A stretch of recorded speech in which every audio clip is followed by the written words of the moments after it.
Hey guys, Zuli here. Today I'm going to be doing my review for episode 76 of Dragon Ball Super. It's called Defeat These Terrifying Enemies, Krillin's Fighting Spirit Returns. This is the second part of the newest two-parter, and I'm sorry that I'm recording this a little late, because, well, yeah, I'm going to get on it now. Anyway, it starts off from where we left off last episode, with Krillin and Goku seeing the shadow villains, and Krillin being pretty scared of them.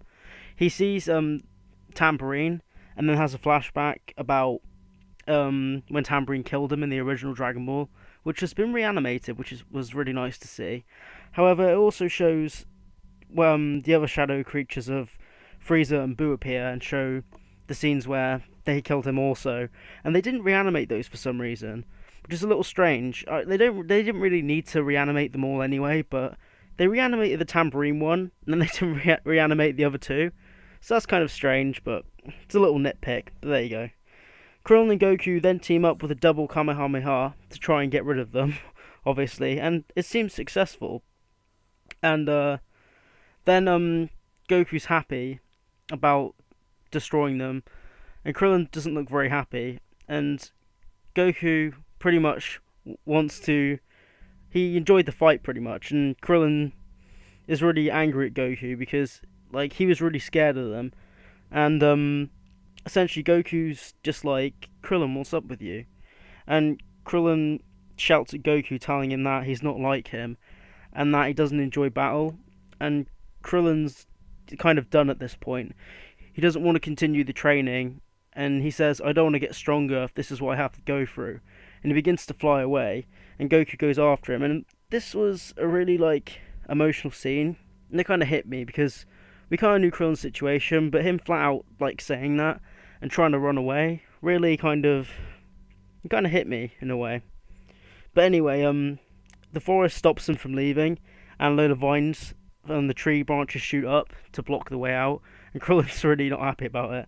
But then the enemies that they had to fight before, the shadow versions of all the old bad guys appear again, and they're bigger than they were before and a lot stronger, and Goku has to turn Super Saiyan to keep up with them, and Krillin's even more scared of him now, and he begins to run away from him again. But as he's trying to run, the shadow version of Tambourine punches him, and he nearly falls into this abyss, which was one of the shots from the episode preview of last week, and it's quite nice imagery, but yeah, Krillin's not doing too well. 18 and Marin go to Roshi's place, and they're watching Krillin through Baba's crystal ball. And yeah, they're seeing that Krillin's really afraid, and Marin starts to doubt whether her dad is brave. And 18 tells her that he's fighting with his inner demons. And I think that really sums up what Krillin's going through perfectly, because he is. He's not having a good time, and he's having to face his fears, which he doesn't want to do. And yeah, it's not good for Krillin. But Goku rather quickly realizes what's going on, and that these shadow creatures are just potential fears. And he stops fighting and just calms down, and then the shadow villains disappear for him. They leave him alone, and they're gone. But Krillin, on the other hand, still having a hard time, and he falls into this waterfall, and yeah, he gets knocked out, if I remember correctly, and he wakes up. And then, because he's still terrified, and he's kind of even more scared than he was before, all the bigger shadow creatures appear again, and there's lots of shadow freezers, tormenting him. And then, it starts off with loads of freezers, and Krillin's, crapping himself pretty much. And then the Terrines appear, and doing the same thing, and then loads of cells appear, and then Ghost Snapper appears. If you get that reference, hashtag Ghost Snapper in the comment section. And then, yeah, Krillin is a bit fed up at this point, and he decides to attack one of the Nappers, seeing that he has to fight his way out, and he chops the Napper in half, which you would have chopped him in half in the Saiyan Saga if it would have hit him properly. And he just reforms, and Krillin's he notices that, and he kind of realizes what Goku realized earlier, and that in a minute, well, a bit later on, he realizes that once he chops him in half, Krillin's still in trouble.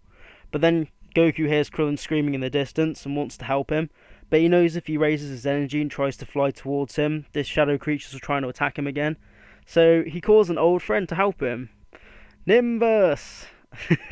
Yeah, he calls the flying Nimbus, and he's back after a few hundred episodes of not being around. And yeah, that's awesome. So he flies off on the Nimbus to help save Krillin, and Krillin now realizes that these shadow creatures are just his fears, and that he really needs to go over them. And it's quite a touching scene because it shows that he realizes what his problem was.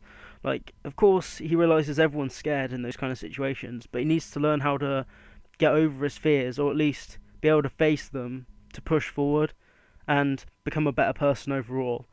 And that was a really good lesson for this episode. But yeah, I really like that.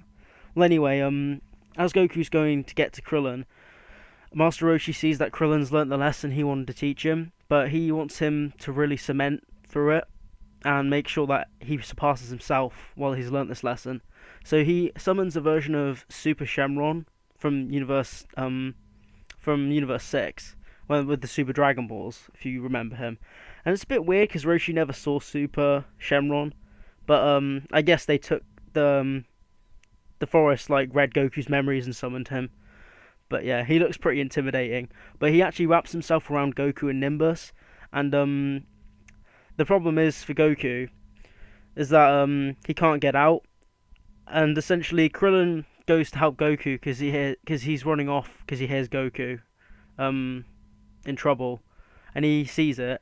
And pretty much the reason Goku can't escape is because the dragon's wrapped around him, and if he powers up to break out, he'll actually destroy Nimbus to get out. And he obviously doesn't want to kill Nimbus because, you know, he's one of his friend, obviously. He doesn't want to hurt him. So Krillin tells Goku that, oh yeah, I'll sort him out for you. I've got this. And Goku's a little surprised, but then he realizes Krillin's gotten past his fears, which is really good. And yeah, Krillin punches Super Shenron in the face, which was awesome. And Goku and Nimbus escape. So yeah, we're saving that Nimbus there. But yeah, Super Shenron's not done, and Goku and Krillin finish him off with a double Kamehameha, which they launch together. And Krillin's one kind of spins around Goku's, and they merge together. And it looked really beautiful, actually. And that was really awesome.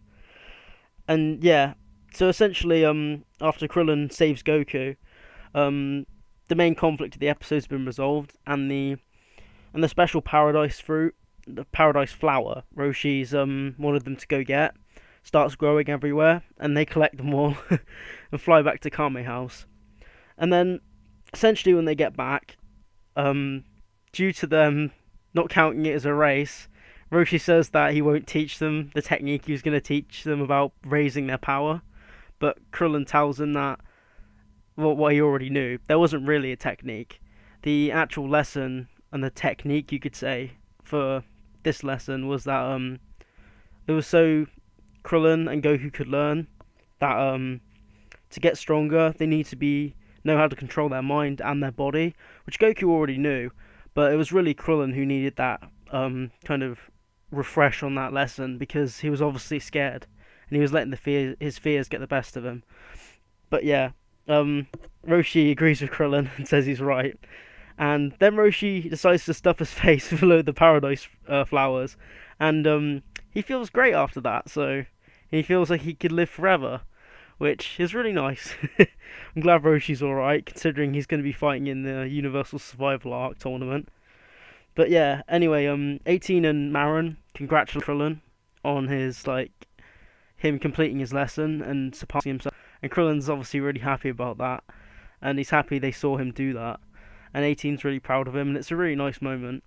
But yeah, it pans to a shot of Krillin getting his hair shaved again, because Krillin's going to become a martial artist again, obviously, for the Universal Survival Arc, and just in general, because he wants to protect Marin and 18, which is great. And yeah, and that's basically where the episode ends, and Krillin says he's going to get stronger for everyone, and for 18 and Marin. So yeah, that was the episode. Personally, I really enjoyed it. It was a bit of a shame that they couldn't get a couple of the voice actors for the villains, the shadow villains, but that's really a nitpick. Didn't really mind either way. It was just cool to see Raditz and all that come back, Even though Raditz didn't do anything, he just showed up and kind of vanished. But yeah, we saw all the main villains like Deborah as well, Sal, Frieza, Nappa, the Ginyu Force. We saw all those guys, which was awesome. And the animation was pretty good in this episode. There wasn't anything spectacular in it, but at the end of the day, it didn't have to be flashy. So yeah, overall, it was good. I think the pacing of the episode wasn't too bad. It was a little slow at times, but that's kind of good, because it really cements the change within Krillin in this episode. Because for I'd say about 75% of the episode, Krillin's like scared, but he eventually learns, to not be afraid anymore. And yeah. So anyway, let me know what you think of the episode in the comment section below, and don't forget to like, comment and subscribe. And also, if you're interested, please follow me on Twitter. The link to my Twitter will be in the description below. Anyway, my name is Zuli, and I'm out, guys.